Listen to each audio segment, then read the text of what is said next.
खुद बेनिफिशियरी अपनी detail upload कर सकता है आवास पोर्टल पे, जो कि वो डिटेल सर्वेयर के पास जाएंगी और उसका डेटा जो है वो वहां से देखा जाएगा कि दुरुस्त है नहीं है। सबसे बड़ी एलिजिबिलिटी ये है कि अगर आपके पास घर नहीं है, इसके पास कच्चा है मकान और छोटा है, 3-4 बाई अगर एक 2 कमरों में रह रहे हैं तो वो भी एलिजिबल है। 15,000 से कम उनकी आमदनी होनी चाहिए, उनके पास 2.5 एकड़ 20 कनाल से कम जमीन होनी चाहिए, उनके पास अगर 2 व्हीलर भी है वो भी चलेगा। अस्सलाम वालेकुम, आप देख रहे हैं कश्मीर डिस्पैच और मैं हूं आपके साथ फायदा मंजूर। गवर्नमेंट ऑफ इंडिया की जानिब से लगातार कई सारी स्कीम्स लॉन्च की गई है, लेकिन बदकिस्मती से लैक ऑफ अवेयरनेस की वजह से उन लोगों तक स्कीम्स तो पहुंचती है और वो अप्लाई भी करते हैं, लेकिन उन्हें उसके बाद पता नहीं होता, यानी मालूम नहीं पड़ता कि इसके आगे हमें करना क्या है और वो उससे महरूम रहते हैं।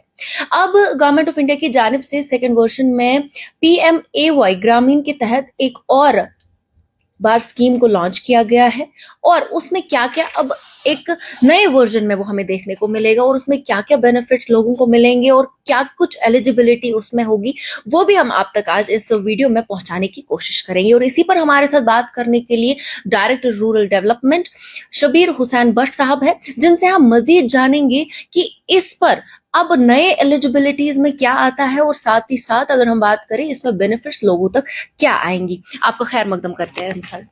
शुक्रिया, बहुत बहुत शुक्रिया। सर हम पहले सीधे सवाल पर आते हैं। जिस तरीके से हम देख रहे हैं कि कई सारे लोग जो है लैक ऑफ अवेयरनेस की वजह से इन स्कीम्स का फायदा नहीं उठा पाते। अब जो अप्लाई करता है लेकिन उसके बावजूद भी वो कहीं ना कहीं इन सारी स्कीम से, इन सारे बेनिफिट से महरूम रहता है। पहले हम इसके बारे में जानना चाहेंगे कि इस पर आपका क्या ये रहेगा।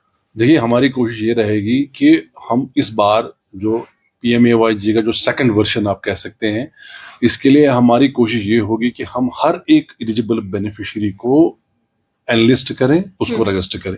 बिल्कुल, ये हमारा मकसद है। फिर कितने लोग कवर होते हैं वो दूसरी बात है, लेकिन सर्वे जो होगा इंशाल्लाह हम कोशिश करेंगे कि कोई भी एलिजिबल बेनिफिशियरी जो है जिसको स्कीम का फायदा उठाना चाहिए या उठा सकता है, वो सर्वे से बाहर ना रहे। बिल्कुल, यानी इस बारी अगर पहले की बात करें तो कई सारे लोग महरूम होते थे, लेकिन इस बारी आपकी पूरी कोशिश रहेगी कि सब तक बेनिफिट्स पहुंचे। क्योंकि अब सर्वे जो है एक 2 तरीके हैं इसके। एक तो है कि सेल्फ सर्वे कर सकता है बंदा, खुद अपनी डिटेल इस पोर्टल पे वो अपलोड कर सकता है, जो भी पोटेंशियल बेनिफिशियरी है। साथ ही हमने हर एक पंचायत के लिए एक सर्वेयर रजिस्टर किया हुआ है, जो कि वहां का पंचायत सेक्रेटरी हो सकता है या कोई और ऑफिशियल है, जिसको हमने ऑलरेडी इस पोर्टल के लिए सर्वेयर मुकर्रर किया हुआ है।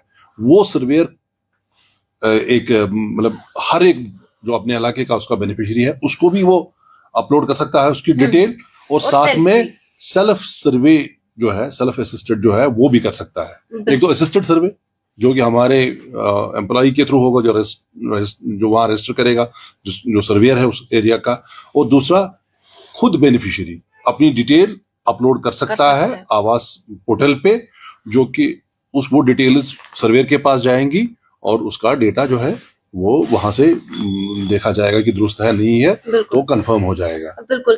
इससे पहले मैं अपने व्यूअर्स को बताना चाहूंगी कि प्राइम मिनिस्टर आवास योजना ग्रामीण के तहत अब रजिस्ट्रेशन शुरू हो चुकी है। जिस तरीके से अभी सर ने बताया कि अब कोई भी या तो सेल्फ सर्वे कर सकता है, यानी खुद अपलोड कर सकता है आवास इस पर ऑनलाइन पोर्टल पर, या वो अपने किसी जो वहां पर ऑलरेडी गवर्नमेंट की तहत जहां पे बेनिफिशियरी है उससे करवा सकते हैं। लेकिन अब इसमें क्या क्या एलिजिबिलिटीज है और क्या क्या बेनिफिट्स है वो हम आप तक पहुंचाने की कोशिश करेंगे। सर, जैसा कि आपने बताया कि ऑनलाइन रजिस्ट्रेशन जो है अब शुरू हो चुकी है, अब इसमें अगर हम बात करें एलिजिबिलिटी, कौन लोग इसमें आ सकते हैं जो इसमें अप्लाई कर सकते हैं? देखिए, सबसे बड़ी एलिजिबिलिटी ये है कि अगर आपके पास घर नहीं है तो पहले वही हाउस होल्ड एलिजिबल है जिसका घर नहीं है। जिसके पास कच्चा है मकान और छोटा है, 3-4 बाई अगर एक 2 कमरों में रह रहे हैं तो वो भी एलिजिबल है।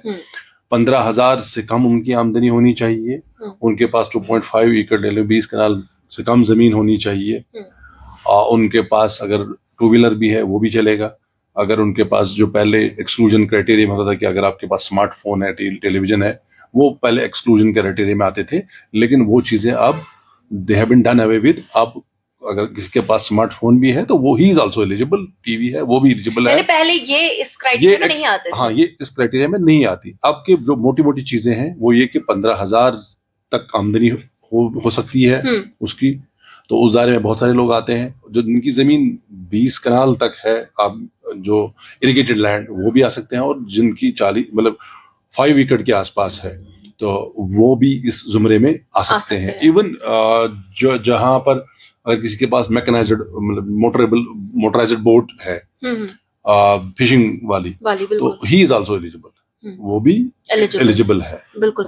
तो मैं यहाँ पे फिर से एक बार दोहराना चाहूंगी, जिस तरीके से सर ने कहा कि इसमें जो हाउसलेस है यानी जो होमलेस है, जिनके पास मकान नहीं है वो इसमें एलिजिबल है। इसमें एलिजिबल है जिनके कच्चे मकान हो, जो कि मिट्टी से बने हुए हो। ज्यादातर रूरल एरियाज में अगर हम देखें तो ज्यादातर मिट्टी के मकान होते हैं, वो एलिजिबल है। और साथ ही साथ जिनकी 15,000 से कम इनकम है, हाँ 2 व्हीलर भी हो सकता है, उनके पास स्मार्टफोन भी हो सकता है, वो भी इसमें एलिजिबल आते हैं। अगर इरिगेटेड लैंड जो 20 कनाल से नीचे आते हो वो लोग भी इसमें एलिजिबल है। सर अगर हम देखें तो स्वच्छ भारत मिशन के तहत वो उनका अपना अपना डिपार्टमेंट होगा, लेकिन हम इस वीडियो में जो है लोगों तक ये बात भी पहुंचाना चाहेंगे, उसमें उनकी तरफ से उनको क्या मिलेगा?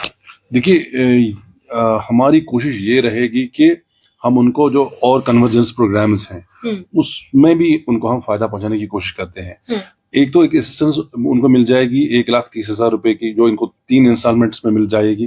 दूसरा, उनको हम 90 दिन का मनरेगा के तहत काम देते हैं, वो भी इसमें ऐड हो जाता है। उनको हम SBM जो स्वच्छ भारत मिशन के तहत उनको एक टॉयलेट पॉइंट बनाना होता है, यूनिट बनाना होता है, उसमें उनको 12,000 रुपए मिलते हैं, वो भी हो जाएगा।